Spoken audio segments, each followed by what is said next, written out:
안녕하세요. 닥터 유 유태호입니다. 오늘의 주제는 유형화보다 있는 그대로입니다. 유형화, 유형화라는 것은 사람, 사물, 상황, 사회 이런 것들을 갖다가 내가 이미 알고 있는 어떤 유형으로 보는 겁니다. 비슷한 말로는요, 고정관념, 이게 이제 유형화죠. 그리고 다수화, 다수화라는 것은 다수의 기준으로 이 상황을 볼 때 이게 이제 다수화입니다. 규정화라는 것도 비슷합니다. 어떤 규정에 맞으면은 그거에 따라서 사람, 사물, 상황, 사회를 보는 거죠. 낙인이라는 것도 낙인은 이제 주로 이제 사람한테 적용을 하는데요. 낙인도 사실 유형화의 하나입니다. 우리가 이미 잘 알고 있는 유형화 어떤 게 있을까요? 진보와 보수. 네, 대표적인 유형화죠. 여자라서, 학생이라서, 나이가 어려서, 또는 유대인은 인색하다. 이것도 다 유형화입니다. B형 남자, X세대, 다 유형화죠. 이렇게 이제 명확한 유형화가 있는가 하면은, 숨겨진 유형화도 있습니다. 대표적인 게 이런 게 있어요. 나 같은 경우. 예, 나 같은 경우라는 것은 나 같은 사람이 또 있다라는 걸 전제로 하잖아요. 네, 또 있다라고 하는 것이 유형이죠.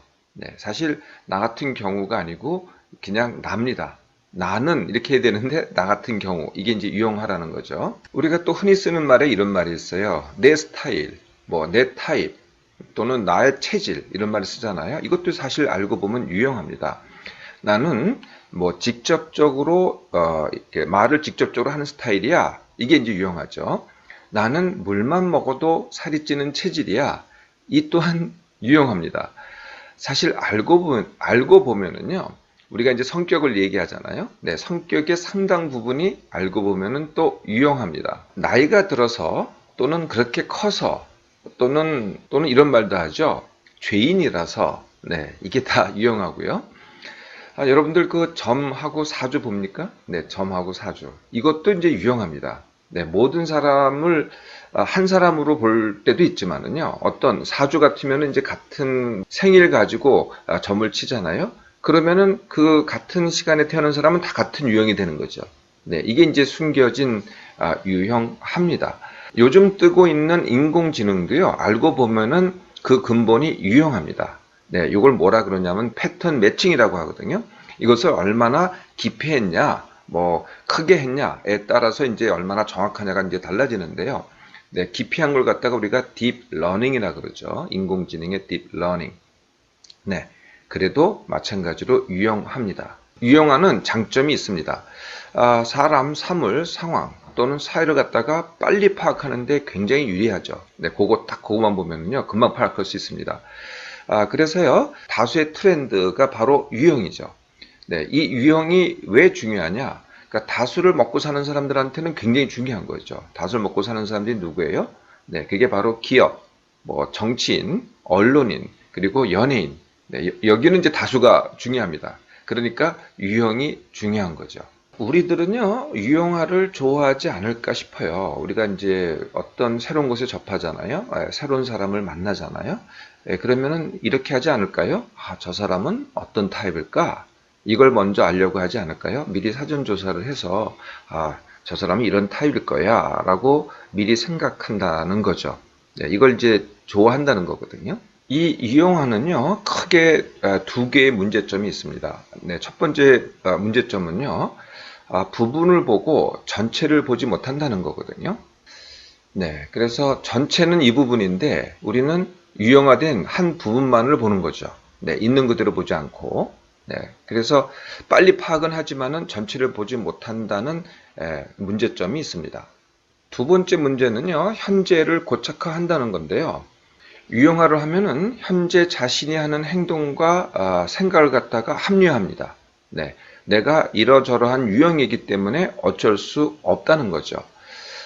한 두 가지에만 들어볼까요? 네, 유전과 가족력, 네, 또는 다수, 이게 전부 다 유형합니다. 알고 보면은요. 네, 우리가 이제 아버지가 그래서 또는 가족이 그래서 이런 얘기를 많이 하잖아요.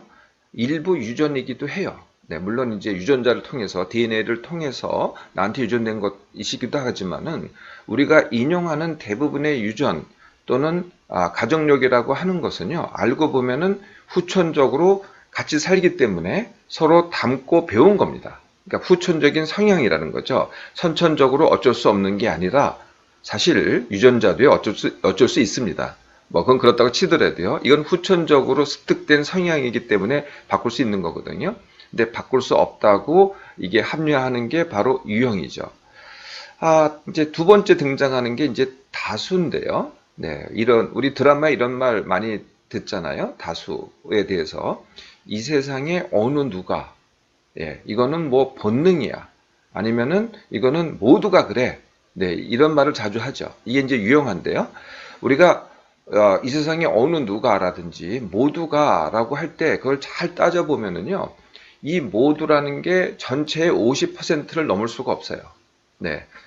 대부분 다 50% 미만이라는 거예요. 네. 물론 다수일 수는 있어요. 그렇지만 50%가 안 넘습니다. 그렇지 않은 상당수가 있거든요. 네. 그런데 우리는 일부를 보고 50%가 아닌 일부를 모두라고 생각하면서 나의 생각과 행동을 갖다가 정당화하는 거죠. 이 유형화를 크게 갖고 있잖아요. 네. 그러면은 이 유형화가 스트레스가 됩니다. 네. 첫 번째 스트레스는 뭐냐 하면은 지루함과 좌절이죠.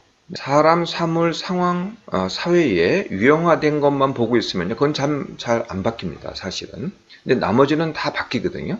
네, 그러니까 유형화만 보고 있으니까 안 바뀌니까 지루하거나 아니면은 내가 바뀌기를 기대하는데 유형만 바뀌기를 기대하니까 안 바뀌니까 좌절을 하게 되는 거죠. 이게 첫 번째 스트레스고요. 두 번째 스트레스는요, 현재 불만족을 그대로 있으려고 하는 스트레스입니다. 제가 이 현재 내 생각과 행동을 갖다가 정당화하는 게 유형화라 그랬잖아요. 그 유형화라는 게 이제 생각이거든요. 이걸 한번 볼까요? 이 유형화, 즉 생각 또는 정당화, 합리화 전부 다 생각입니다. 이건 이제 내 뇌의 대뇌 피지에서 하는 거죠.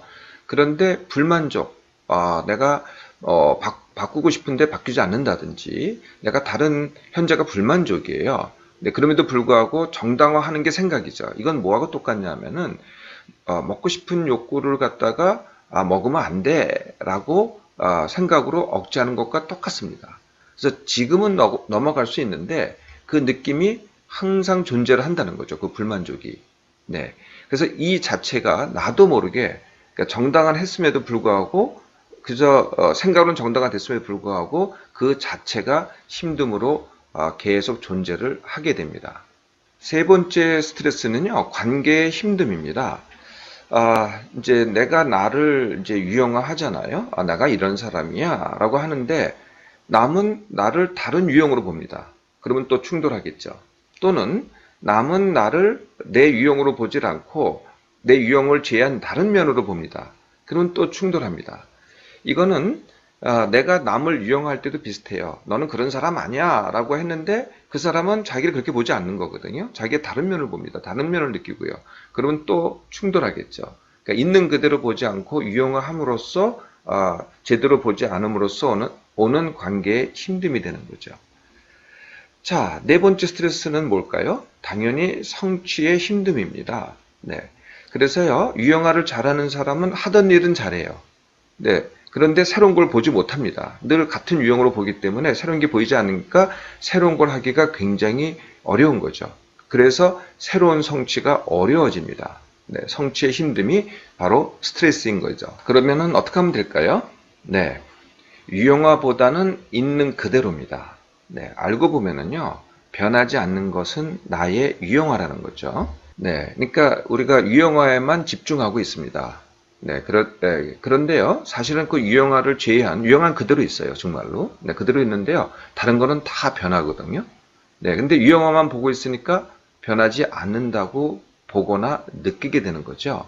네, 있는 그대로 보기 시작하라는 겁니다. 두 번째 방법은요, 현재의 순간에 집중하기입니다. 현재의 순간에. 네, 이미 이제 많은 고정관념들이 있잖아요, 유형화에 따른. 네, 그거를 생각하지 말고요. 그 사람, 이제 사람을 예로 든다면은 그 사람의 그 순간을 있는 그대로 보고 느끼는 겁니다. 우리가 어떤 사람을 볼 때 자꾸 이 과거의 생각을 떠올려요. 그 사람의 유형에 대한 생각을 떠올리고 그 사람의 한테서 온 현재 정보를 갖다가 그걸 자꾸 비교를 해요. 이게 저 사람이 무슨 소리지? 이게 맞지 않는데 이게 이제 계속 일어납니다. 어떤 한 사람 볼 때. 네, 그렇게 하지 마시고요. 이거 다 집어치고 그냥 이 사람이 지금 얘기하고 있고 지금 뭐 어떤 표정을 짓고 있고 이걸 있는 그대로 보라는 거죠. 그리고 그게 뭐 그 사람의 진심이냐 아니냐 뭐 이상하다 이전에는 왜 그렇게 했는데 지금 이렇게 했느냐라고 따지지 말고요. 그걸 그대로 받아들이고 그걸 즐겨보세요. 네, 그러면은 매번 새롭습니다. 네, 우리가 이제 사람하고 얘기할 때 이렇게 적잖아요. 이것도 저는 이제 긋고 말리거든요. 적지 말라고요. 예, 적으면은 이게 그 자체가 생각입니다. 느낌이 아니거든요. 그러니까 자꾸 또 유형화를 떠올리게 돼요. 네, 이게 이런 게 아니고 판단과 유형화를 떠올리게 된다는 거예요. 만약에 꼭 뭐 어떤 기록을 남기고 싶잖아요. 네, 그러면 그 순간엔 하지 마시고요. 다 끝난 다음에, 사람을 만난 다음에, 또는 그 상황이 종료된 다음에 기억해서 적으세요.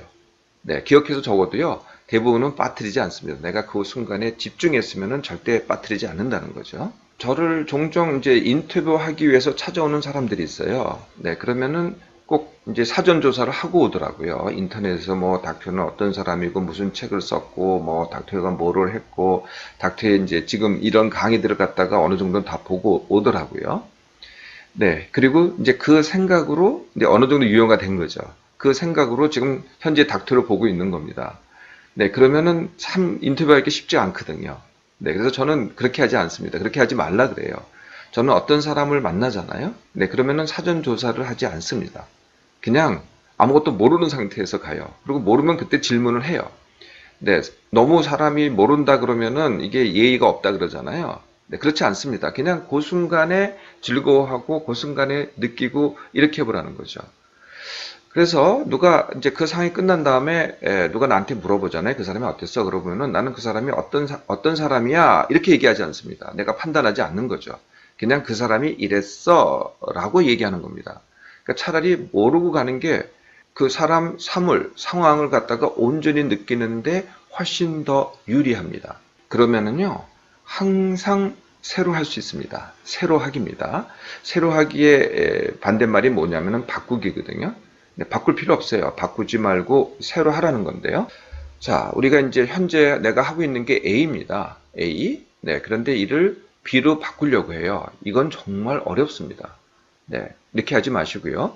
내가 현재 A를 하고 있었다면은 A가 처음부터 A였던 게 아니라는 거죠. 이것도 시작이 있었어요. 네, 시작이 처음에는요, 잘 못했어요. 네, 그러다가 이걸 갖다 내가 자꾸 반복하다 보니까 내가 잘하게 됐거든요. 현재 하던 대로 하게 됐다는 거예요. 그래서 이거를 갖다가 B로 바꾸지 말고요. B를 새로 하는 겁니다. 네, 있는 그대로 새로 하는 거거든요. 그러면 당연히 잘 못하겠죠. 잘 못하는 데서 시작하는 거예요. 예, 그러면은 항상 새로 하기를요, 쉽게 할 수 있습니다. 바꾸는 거는 굉장히 어려운데요. 새로 하기는 굉장히 쉽습니다. 어떠세요? 오늘 말씀드린 게 좀 하기가 힘들다고 느껴지세요? 네. 한번 연습을 해보세요. 매 어떤 순간도요. 네. 이 한순간도 저가 늘 같은 사람을 만나도 같은 장소에서 같은 사람을 만나면 늘 같다고 생각하시잖아요. 전혀 같지가 않습니다. 저 닥터에도요. 네. 늘 같은 일을 하는 것 같잖아요. 근데 저는 한 번에도 그게 같은 일이라고 느껴본 적이 없어요. 저한테 찾아오시는 분들이 매번 새롭습니다. 제가 내 내용 자체는 같을 수가 있는데요. 느낌은 항상 다릅니다. 네, 새롭고 신선하죠. 네, 한번 시작해 보세요.